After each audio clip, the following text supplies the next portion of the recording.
Hello everyone, welcome back to another live stream, and I hope you hear me now after we had a bit of an issue in the previous live stream. Can you hear me? I hope you can hear me. Can you hear me? Good. Okay. Okay. Well, I don't know really what happened in the previous, because the mic was on, the settings were there, but it didn't work. Who knows? Who knows what happened? But at least you can hear me now, guys. Let's just finalize a couple of settings again for the live stream. And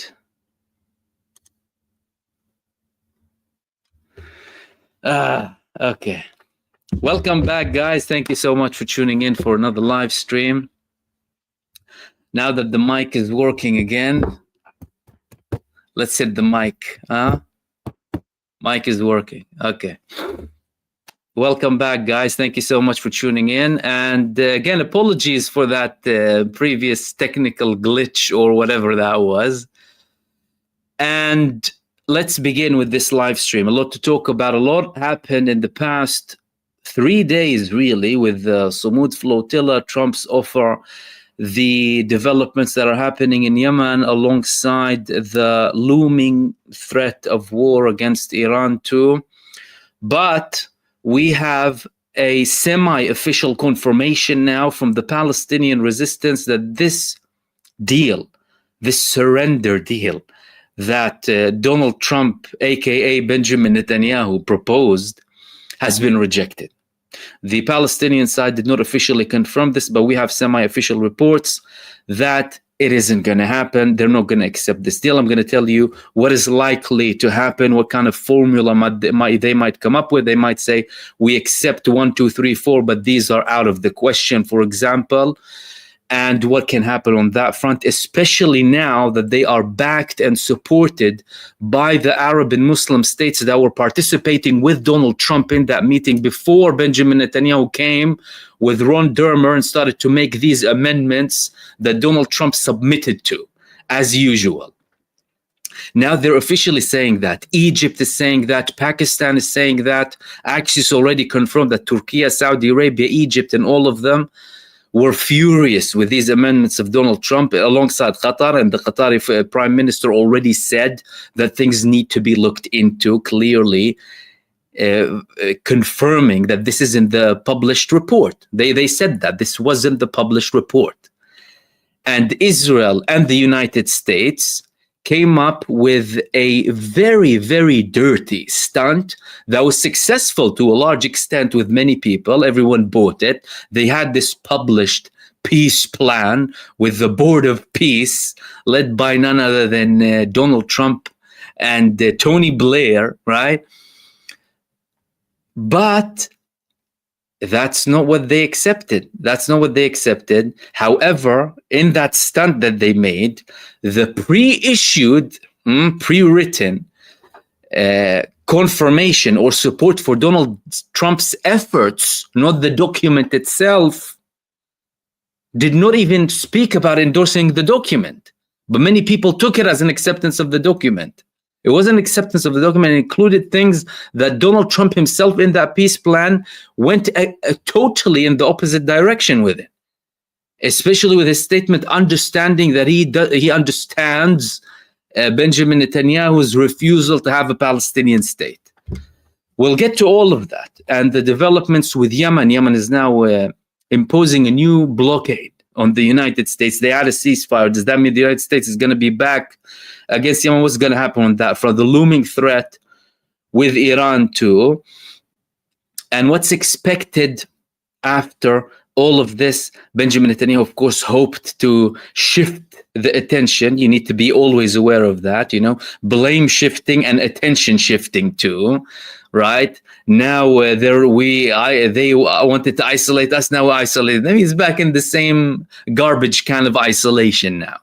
But before we get into that, we have to speak about, of course, the Samud flotilla. I posted a live stream for the past day about this flotilla and these brave, immensely brave, heroic people that were on this flotilla who tried to break the siege, and one of them indeed broke the siege by going into the territorial waters of Gaza, although they did not reach the shore, and they eventually got taken by the Israeli terror forces. So Israel intercepted them. It took Israel a long time, a much longer time than before, proving that the bigger numbers put much more strain on Israel. The operation itself took at least 10 hours.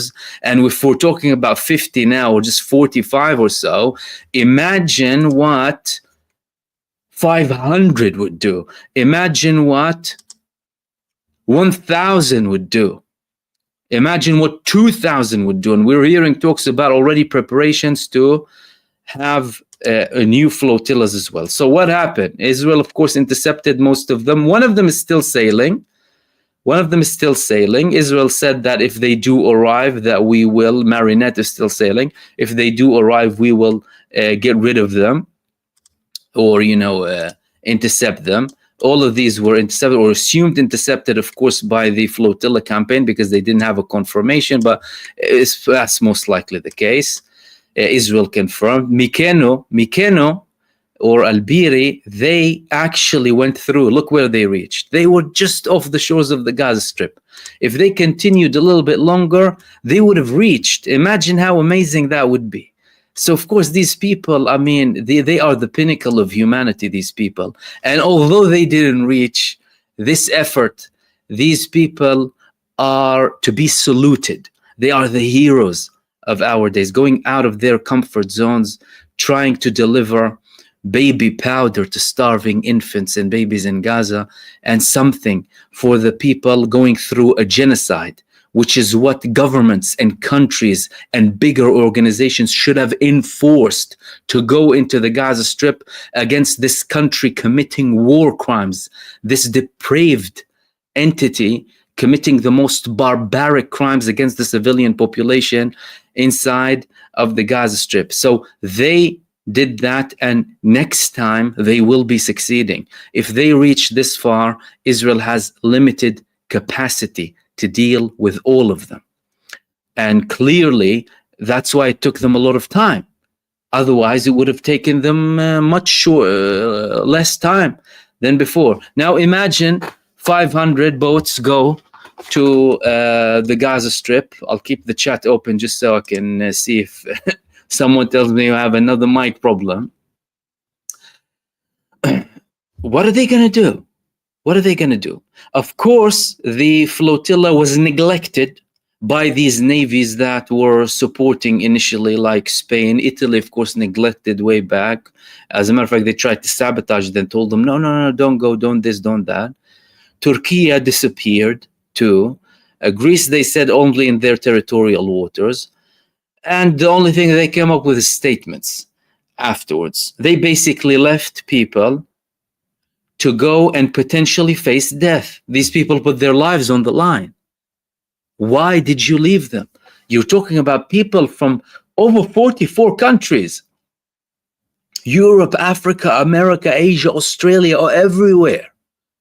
Where are the governments that are supposed to protect them? A humanitarian mission in line with international law, to the final line of international law, by the way, fully backed by international law, attempting to break a totally illegal, inhumane, barbaric siege imposed on innocent people by the terrorist state of Israel. Where are you to support them? But of course, these attempts are amazing attempts. These people, these are the Davids of our day from all countries. This is the pinnacle of mankind, trying to break the siege against the modern day Goliath in the form of Israel and anyone supporting Israel. And also, where are the statements? I mean, where are the headlines in Western mainstream media, particularly? Do you know what? I'll do you a favor. And guess what? You can cut this sentence from now and publish it, and don't ask for my permission. In yet another barbaric act of terror, the war criminal entity of Israel committed another act of aggression against a humanitarian mission trying to supply baby powder to starving children in Gaza who are dying because of the starvation campaign that they imposed. This country is going against every single law on earth, breaching international law, committing acts of terror against people from over 44 countries, and immediate action needs to be taken against them. End quote. Anyone who would like to take this piece, please cut it and post it. And you don't need to ask me. I've done your job. But no, of course, they're not going to do that, are they? Bureaucracy, Zionism, infiltration, mainstream media, corporate media, the typical garbage. They don't say that. Where are the condemnations? If it was any other country apart from Israel doing that, what would we hear? Someone tell me. Immediate action now. Send NATO. Wow. The world would turn upside down. The whole planet would turn upside down if it was another. Imagine it was Iran. Imagine it was Iran killing Jews in Iran. Huh? Or whichever other country. What would they have done? That's what proves that the problem is beyond Palestine. The problem is your country. That's the problem. Your government, to be more specific. Your establishment. People lost faith in the establishments altogether. And now that has to change. That's a wake-up call for all of you. Because anyone who legitimized this and what happened for the past 2 years will legitimize anything, even against their own civilians. So wake up. Wake up. And don't say we didn't know or no one told us. Wake up. Next, you and your families and your children will be on the line. Because they clearly don't have a problem with the concept of genocide. If you don't have a problem with the concept of genocide, you indirectly or even directly legitimize the act itself against anyone else. So what are you expecting tomorrow? So, thankfully, we still have people, though, who are really going out there and taking this action. And the Sumud flotilla was one of them. And if you ask me, this was a huge success because one of them went through. Israel wouldn't allow anyone 150 miles off the shores of Gaza in what they call a legal blockade. Israel calls it a legal blockade. So that was on that front. And now we're hearing more reports that more flotillas are expected to go to Gaza from Turkey, from other countries too. And again, if it was 50 like that now, imagine what 1,000 would do, or if 2,000, what would 2,000 boats would do? All of these things are very important and they're signaling big changes in the future. Now, moving on to the first thing after this that I wanted to talk to you about. Although Hamas did not publish an official confirmation, we have a semi-official confirmation. Firstly, multiple figures from the Palestinian resistance confirmed that they are rejecting this offer. Now, we have several statements that no, they're not going to be accepting this, and it's not really going to happen. Let me just check one of the links for you.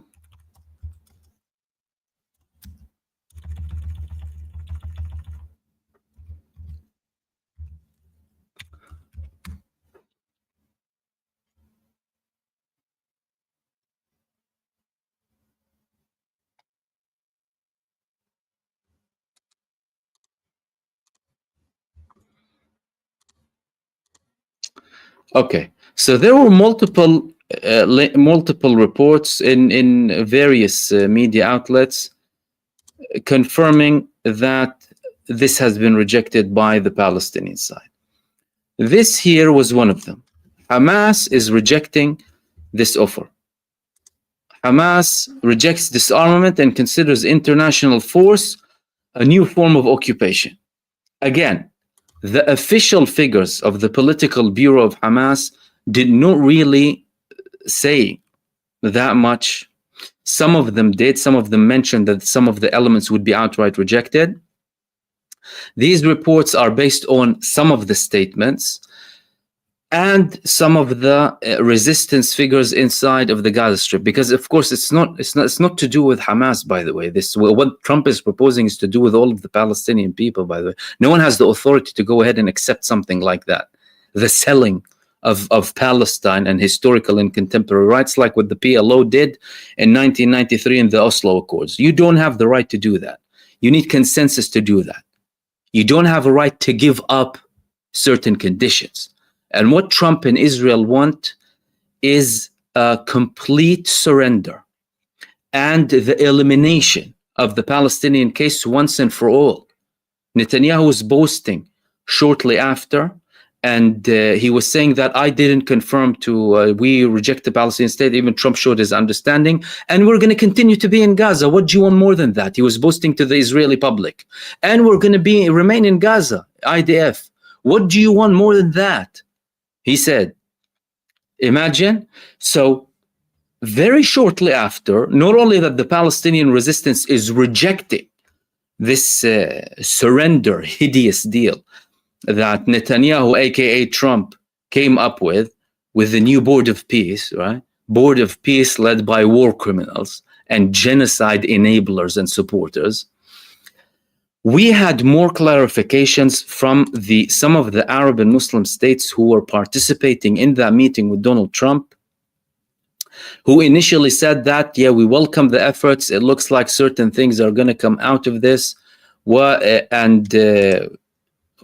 Donald Trump is attempting to do in terms of this, before he met, of course, with before he met with Benjamin Netanyahu. The first report was in Axios. Axios already said the scramble to shape Trump's Gaza plan is just beginning. It's just beginning because they said that the Arab, Turkish, Saudi, Qatari, Egyptian, Pakistani delegations were infuriated by, and Jordanian, if I'm not mistaken, apart from the Pakistani. Pakistan said another statement that I will talk to you about in a sec. They were furious about the fact that Donald Trump came up with this proposal that wasn't what they intended or agreed on. And I posted the actual confirmation from them. It spoke about a Palestinian state. It did not speak about disarming the Palestinian resistance. It was an initial document rather than a final sealed deal, take it or leave it type of thing. It wasn't the case. And now more Arab leaders are speaking about it more clearly. It was yesterday, it was the Qatari prime minister who spoke very clearly that this is the beginning and we need to negotiate based on that. But the clearer confirmations came now from Egypt, saying that the Trump plan has many loopholes and needs to be discussed. The Egyptian foreign minister said that Trump's Gaza plan requires further discussion on how to implement it, particularly with regard to governance security. He added that many gaps that need to be filled Trump's plan for Gaza. We support Trump's plan, his vision to end the war in Gaza, and we need to move forward. If there is political will, I believe Trump's plan for Gaza can be implemented, but it requires participation. So they're saying that they did not accept on this proposal that they had. It has many loopholes. It needs to be changed. This is not the same deal that we spoke about with you. He clearly went afterwards with Benjamin Netanyahu. Netanyahu started to, amend here and there and say, yeah, no, we don't want this deadline. The only time frame is basically just, the release of the prisoners of war. Nothing else has a timeline. So the Palestinians, they need to release all of the prisoners of war, the IDF terrorists still held in Gaza, by the way, and within 72 hours. And the Palestinian, there is no timeline for Israel to release anyone. There's no timeline for Israel to withdraw. Israel is going to stay there to ensure the mechanisms are being implemented. And Israel can use any excuse in that whole Zionist document to say that we need to stay here and commit more massacres. This was a preparation for larger massacres because no one would deter Israel. And I'm going to show you how their chicken forces are getting deterred in Gaza in a second with the recent videos that the Palestinian resistance is publishing about them being butchered inside of the Gaza Strip, the Israeli terror forces, running in their vehicles, and the Palestinian resistance targeting them from zero distance. As a matter of fact, sub-zero distance. Again. And they're saying that we're going to occupy Gaza. So if you're not going to face that, what's going to prevent them from doing everything tomorrow? We already had that happen in history in 1982 and previous and afterwards as well. All of that happened before. Look at what happened in the West Bank. 60,000 people have been ethnically cleansed of Jenin, and the Israeli army is sitting there partying and celebrating. 32 years after the Oslo Accords. And at the time, it was an even bigger celebration, by the way. The Palestinian and Israeli leaders were shaking hands, and people thought it's going to be the end, up until, of course, the Israelis assassinated their prime minister who wanted this supposed peace at the time. And Benjamin Netanyahu was one of those people who didn't like him, to say the least. Now they want to sell the Palestinian cause for good, and that's not going to happen. That isn't going to happen. It wasn't only Egypt. Pakistan came on board afterwards. Trump's Gaza plan is not our document. Pakistan's top diplomat said the 8 Muslim nations, Turkey, Pakistan, Saudi, Qatar, the UAE, Egypt, Jordan, Indonesia, were committed to continuing diplomatic coordination in Gaza, even if differences remained. And that this document that Donald Trump published after he met with Benjamin Netanyahu, it wasn't the document that they spoke about. It was a different document. Then Benjamin Netanyahu came and he started to have all of these amendments and clauses with Ron Dermer. These were reports that this was the original version. And then look at, in red are the amendments of Benjamin Netanyahu and Israel. Look at how many amendments he had. So there could have been something that, worked or both sides went ahead with. Israel already agreed previously on certain things that they later backtracked on. Anyway, they were the ones breaking the ceasefires, and the American administration is just giving them a backing and buying them time. It's all a show. He's not serious about. If Donald Trump was serious, he would have forced Benjamin Netanyahu all of this talk that he is not happy and he's this and that. If he told them take it or leave it after he met with the Arab and Muslim states and he put him on the spot, he would have accepted it. We would have had a deal. Instead, we have a more Netanyahu envisioned version that wants to eliminate the Palestinian case once and for all, that Trump went ahead with, which proves that him and Netanyahu are two sides to the same coin. And it baffles me that some people still give him the benefit of the doubt. This massive Zionist, Donald Trump, who we knew very clearly from his first term, from 2016 to 2020, how many things did he do only for the sake of Israel? He took the United States and Europe out of an agreement with Iran for the sake of Israel. He was the first American president to move the American embassy to Jerusalem. He approved of the Israeli annexation and occupation of the Golan Heights. And then Benjamin Netanyahu, as a thank you, he called one place there Trump Hill, Givat Trump in Hebrew. What do we have here? We have a circus. That's what we have here. A Zionist circus led by Donald Trump and Benjamin Netanyahu. They might as well wear this ping pong nose thing and stupid hats and roam around and act silly. A Zionist circus led by Donald Trump and Benjamin Netanyahu. That's what we have. They're not serious.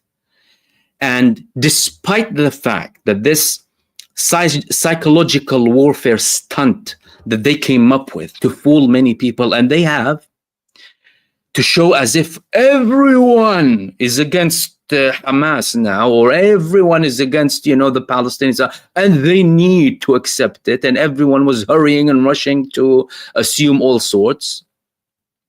Again, regardless of what you think of any of the countries participating, shameful inaction, not sufficient support, valid, I'm with you. But that document, they did not submit that document. Let's be fair, right? Let's be frank. Whether you like these establishments or not, they did not accept that document. And now they're saying it outright. And in public too. It's not just because firstly they told Trump, don't publish the document. Then he went ahead with it after pressure from Netanyahu. And he's trying to act like he's boss by making Netanyahu, call the Qatar Amir and whatever, as if, I'm the boss or whatever. Yeah. All stunts, all PR stunts. So this stunt worked to an extent. However, it very quickly was trashed with these confirmations that came from the leaders about the fact that it wasn't the original document that we signed on. And that gives the Palestinian side now more backing. Now, will Donald Trump tell the Palestinian side now after 3 days, oh, that's it, time's out? What are you going to tell them? I'm going to open the gates of hell? You already said gates of hell the next day after you became president, after we were promising everyone peace, and your voters and your supporters who were chanting Genocide Joe in your rallies, you hypocrite. He didn't do anything afterward.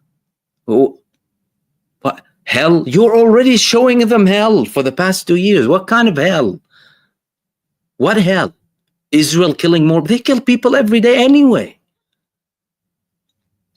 What is the incentive and the motive for the average Gazan to come and accept this without any guarantee that the butchering is going to stop? Because that's what we have. Listen, if there was like a straightforward guarantee the Israeli massacres are going to stop, there might have been an argument. There isn't. This document gives Israel a blank check to continue and increase the genocide. The war will end immediately, but not the military actions. But you're not setting a time frame for the withdrawal. But you're not confirming that the war is not going to restart. You're not confirming anything. In effect, you're legitimizing more Israeli presence and the wholesale of Gaza for property developers and tycoons to come and build their luxuries on top of the bodies and skeletons of infants and innocent civilians under the rubble. Make America great again. That's your great America for you. That's great America of Donald Trump. That's the great America. Developments over the bodies of infants. Make America great again. Take that. That's your America. That's your great America. Okay. That's not going to work. Because the Palestinian side, again, they don't have anything to lose. They already lost everything. It's not like there's anything material to protect or save. That's not going to happen. All right.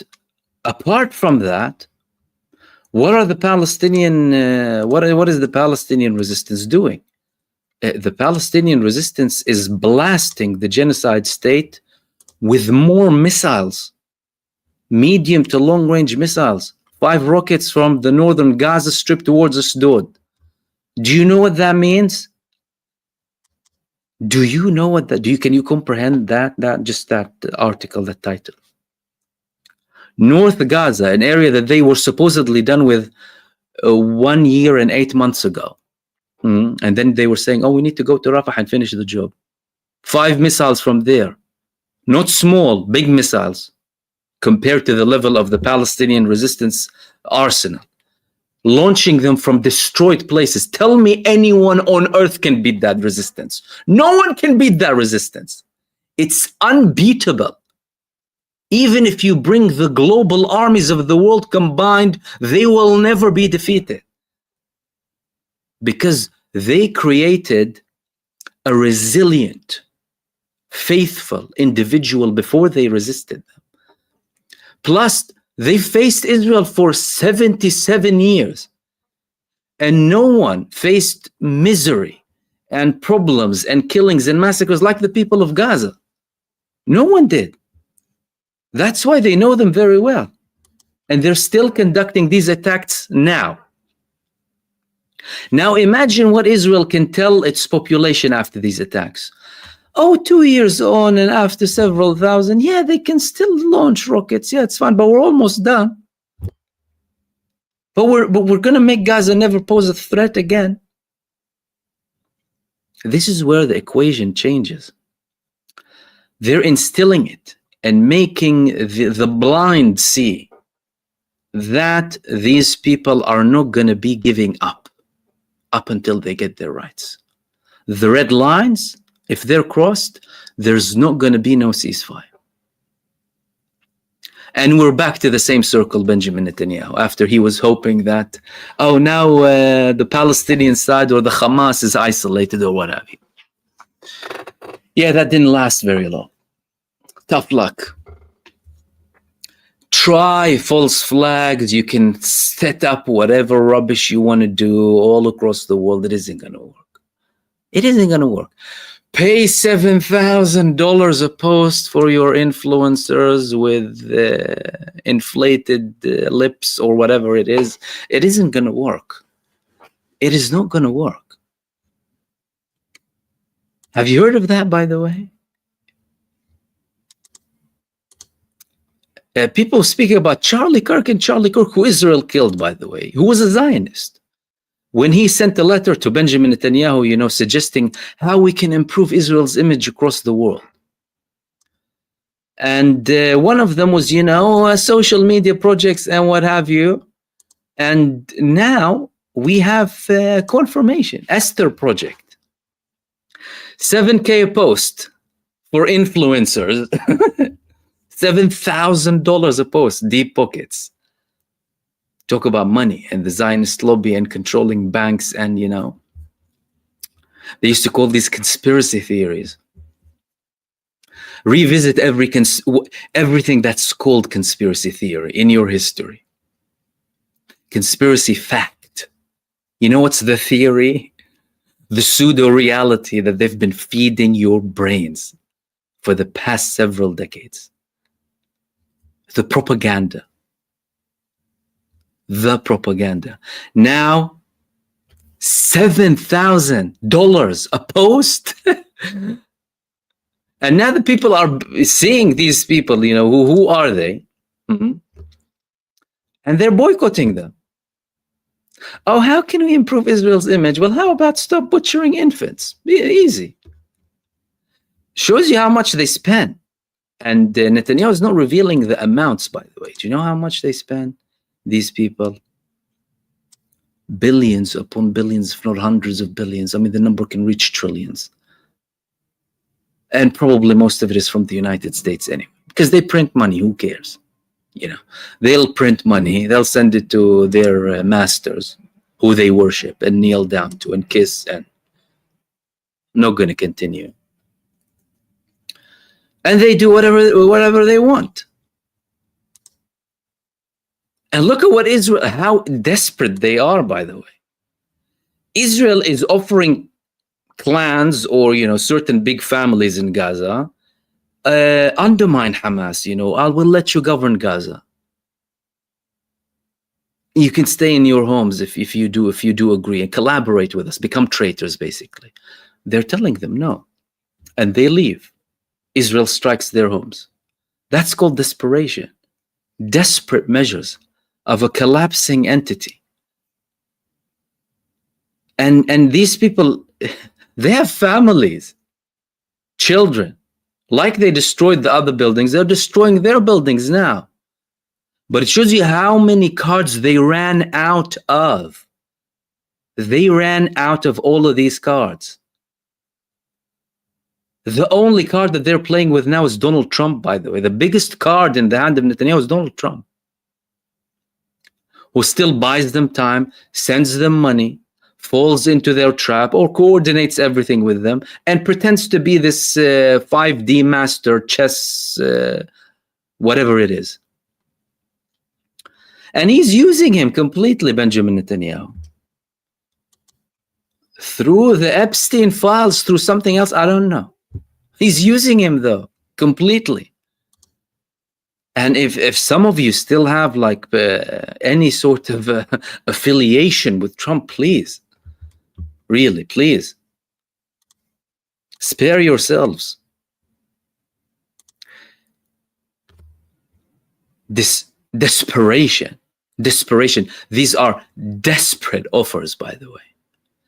Desperate offers, and look at their cowards. Look at this coward army and what they do. 4 IDF soldiers jailed for refusing to drive on Gaza route in unarmored vehicles.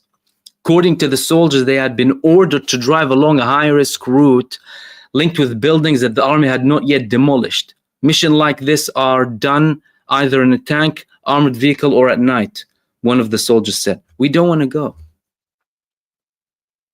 They're petrified. They're pissing their pants. The only thing they can do is fly over and drop bombs, destroy buildings, making it more difficult on them, on the ground, by the way. And now they're fleeing from battle, just like the 2,000 who fled with their commander in the beginning of the war. They're petrified. Why are they petrified? Well, we had more revelations now coming from the Palestinian resistance about what they're doing to them inside of the Gaza Strip. Israel is saying, oh, we're going to occupy Gaza, we're going to, and then it ended this. Hold on a second. Hold on a second. What are you facing in Gaza? What exactly is happening in Gaza? This is what's happening in Gaza. The Israeli genocide forces go to a school that they destroyed. Yeah. And one of the resistance fighters, well, look at what they've done. Again, zero distance. They go, they plant an explosive device on a tank. They go back, it explodes. He comes back with 2 more devices in 2 troop carriers, and they go back and they take all of them down. How can they do anything against them? I mean, 2 years into a genocide, starvation campaign, all of that. And they're telling them in this video, we are the Lions of Al-Qassam Brigades and we prepare death traps here for you. Up until you are expelled from this land and up until we liberate our land and we liberate Al-Aqsa, God willing. How can you defeat them? They cannot be defeated. Nothing that they can offer them or pressure them with can defeat them. Look at this.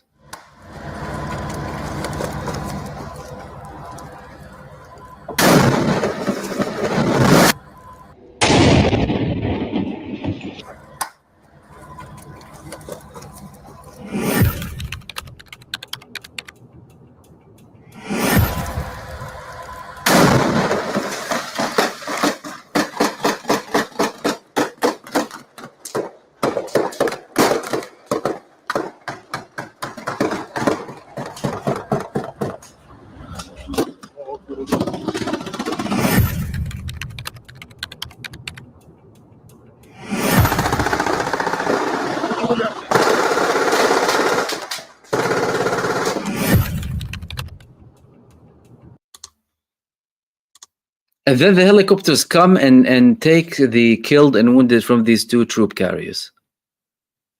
How many times have we seen very similar scenes time after time after time, and they keep being repeated by the Palestinian resistance, and Israel has no answer whatsoever. Whatsoever. They can't do anything with them. They're doing it time after time. There is nothing called fear in their dictionary. And their soldiers are being jailed because they're fleeing the battle. That's the reality on the ground. And that's what they won't show you deliberately. Why? Because the bigger psychological warfare game is outside of Gaza. It's on your head. To instill fear and misery and hopelessness in the people. Everything is ended. It's happening. We're going to occupy. You're not going to occupy nothing. You're not going to occupy nothing with these people. No way. It's the fiercest, bravest resistance on earth that they're facing in Gaza. They can't. They can't have a solution with them unless they adhere to the demands of the Palestinian side, the minimal demands to reach a ceasefire agreement without talking about the greater solutions, by the way. Because what Israel wants, they want to gain on the political side what they will never be able to achieve on the military side. So they want to bear the fruits of something that they did not accomplish or plant or seed or anything. It isn't going to happen. And the Palestinian resistance will not be giving them that. It's simply not going to work. That has a direct link. The recent developments that happened with Donald Trump and with all of these statements that came, all of this proposal, they are coming directly in coordination with the recent move that was conducted by Ansarullah in Yemen. What did Ansarullah in Yemen do exactly? Well, if you recall, the United States established alongside Britain, typically, the Genocide Coalition. The Genocide Coalition was formed out of Britain and the UK after they failed to attract more countries. You know, they wanted a 7-8 country coalition. And some of the European countries told them, yeah, sure, we'll send you an observer, you know, to see how you fight with them. They didn't want to go. They didn't want this headache. But the British and American administrations, they want to show how loyal they are to the Zionists. So they went with this coalition under so many falsehoods, you know, protecting international trade. They were imposing a fully legitimate blockade on a genocidal entity, and only that entity. And you went to protect that entity. Then, when the United States understood, especially when Donald Trump understood that the Ansarullah in Yemen, they will not stop. They were negotiating with them from the beginning with the Omani mediation. They're not going to stop. He hit them, and he hit them again and again and again. Then they reached a ceasefire. He left Israel to deal with them on their own. The British administration, of course, followed like an obedient poodle because of the influence of the United States. But now, Yemen is saying, we're going to target U.S. oil firms with sanctions. There's a committee in Yemen that is in charge of sanctions in the Red Sea. They're sanctioning 13 U.S. oil firms, including ExxonMobil, Chevron, and ConocoPhillips. Sanctions list also include company CEOs. They're saying here unclear if sanctions mean targeting vessels, according to certain analysts. However, it is very likely that they're going to be targeting vessels too. How, why, and how? Let's contextualize everything.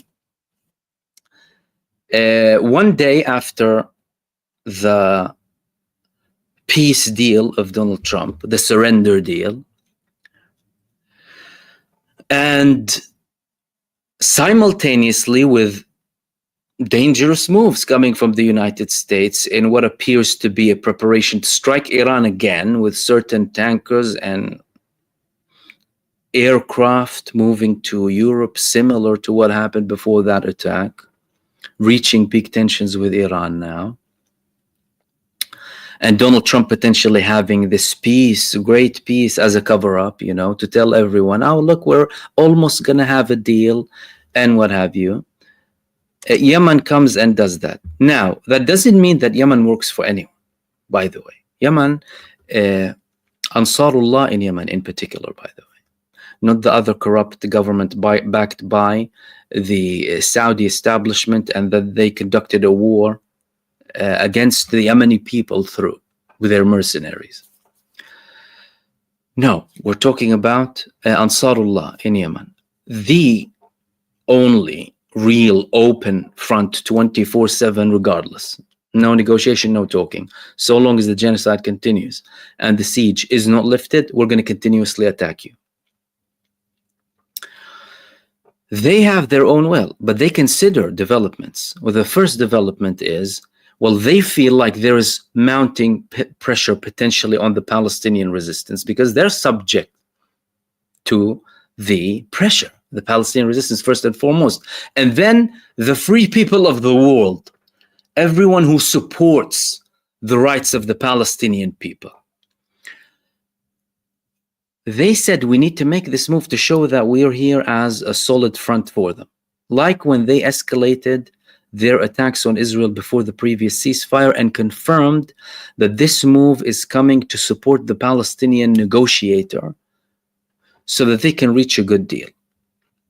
And if Israel breaches, we will be monitoring and we will conduct and open that front and conduct more attacks against them. But chances are there is some sort of link also to the threats that are coming against Iran too. Why? Because Yemen is saying Yemen said before, Ansarullah, we will be the front of all countries facing aggression, so long as they declare outright who their enemies are. We will be their front. We're willing to support them, Syria, Lebanon, everyone. But at least say that I'm against Israel. Therefore, they're positioning themselves in a very important position. And now they targeted another ship called Minervagracht in a drone. They're preparing the ground that what you're seeing now, we have more of that and we are able to escalate. Like what they've done with Israel, depending on their situation, is unbelievable already. Many people try and undermine it. But the effects of what Yemen did inside of Israel are beyond what anyone thinks, beyond what many people even dream about. Bankruptcy of its main Eilat port, they shut down completely. We had one of the articles in Israel recently mocking Benjamin Netanyahu's Super Sparta statement, saying, Super Sparta, Israel is in a significant problem. And they're talking about the Houthi threat in the Red Sea, the dependence on imports and exports and political state pressure. They require us to find creative solutions which are currently not in sight. The writer said, I don't see any strategic treatment at the state level. Why? Well, because Benjamin Netanyahu is blind. He's a blind man, only interested about his own things. Therefore, these attacks are extremely effective coming from Ansarullah. However, they're downplayed. And of course, they would be downplayed, especially by shameful countries sitting there doing nothing, but giving lip service 24/7, all talk, no action, blah, blah, blah, blah, blah, and doing nothing to actually protect the people. And by the way, no one's asking you to go to war with anyone. As a matter, you know what? No one's entitled to ask someone to go to war. Okay, let's put it this way. Assuming that's the case, and I might be wrong, maybe they are entitled. Have you used your financial and diplomatic leverage? You haven't. if they use their financial diplomatic leverage against Israel and the genocide supporting states, it would have been over. Because these people worship money. They'll coat it with like Israel and the state and Zionism and religion. They worship money. Eventually, hurt them there, they'll back down. And that's what Yemen is doing, because they know what hurts them. But that is, this recent move from Yemen has bigger meanings, by the way, and there are hidden messages for those who aren't really reading properly. And these messages are, the resistance fronts haven't said their final word. At all, by the way. Yemen didn't say its final word. Hezbollah in Lebanon did not say their final word. And if we take Lebanon for 1 second, Hezbollah, a movement that without it, there wouldn't be a Lebanon as we know today, because they liberated the South, they expelled the Zionist occupation, they liberated Lebanese lands, they fought Israel. We saw them liberate Lebanese territories. We saw them fighting when Al-Aqsa flood happened, but we didn't see them so far supporting Iran when Iran is attacked. Iran was attacked. Many people thought, oh, Hezbollah might join them immediately because, well, they're heavily backed, and they're not just heavily backed. They pledge allegiance to the supreme leader. Like, it's not like other movements. Yemen is not like that. Gaza is not like that. Hezbollah in Lebanon, they pledge allegiance to the supreme leader of Iran. If there is an attack against Iran, a large-scale attack that the United States would potentially participate in, what are they gonna expect, that all of these fronts are gonna remain silent? Assuming it would go to a war of attrition, by the way, that Israel wouldn't be able to handle anyway. But hey, they're stupid. And they have made so many stupid things in the past 2 years, like irreparable damage to how they are viewed globally. Even if there's peace or a ceasefire tomorrow, Israel's not gonna recover from this. Israel's doomed. Up until Zionism is dismantled. You can forget about recovery from what they've done. It's everywhere. They can buy TikTok, they can buy whatever they like. They can do whatever they like. It's everywhere. And they wouldn't be able to silence the truth. Therefore, there are many things to calculate. So Yemen, in essence, is telling them, if you want to go on a war with Iran, and if you want to escalate with Gaza, or if you want to apply pressure on the Palestinian side to accept a surrender deal, we have more in store for you. And that also applies to Lebanon too. Because again, many parties did not say their final word. Likewise with Iraq.